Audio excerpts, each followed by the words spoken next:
नालेसफाईच्या नावावरती फंड दिला जातो हे खरं आहे. नालेसफाई त्या प्रमाणाने होत नाही हे पण खरं आहे. दुसऱ्या बाजूला अनधिकृत बांधकाम आणि त्याच्याबरोबर झालेलं मिठी नदीवरचं एन्क्रोचमेंट हे मुंबईचा महत्वाचा पुराचं कारण आहे. मिठी नदीला एनबँकमेंट केलं आणि मिठी नदीचे चॅनल जर ओपन केले तर आता मुंबईचं पाणी तिकडच्या तिकडे बाहेर जाईल. पण मी आपल्याला विनंती करतो की आता फोकस मुंबईपेक्षा पश्चिम महाराष्ट्रावरती ठेवू आपण.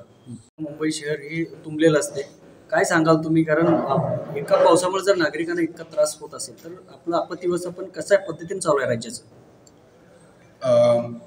हे एका पावसामध्ये हे राज्य थांबतं हे मिसमॅनेजमेंटचं एक खूप चांगलं उत्तम उदाहरण आहे आपल्या सर्वांना आढळतं.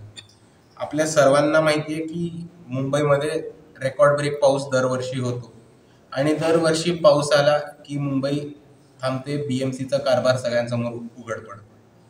त्याचबरोबर आता गेले 6-7 वर्ष असं झाले, 2019 पासून आपल्याला दिसतंय की 3-4 मोठे पाऊस आले तर आता पश्चिम महाराष्ट्रामध्ये पण पाणी चढायला लागले आणि पूर यायला लागले.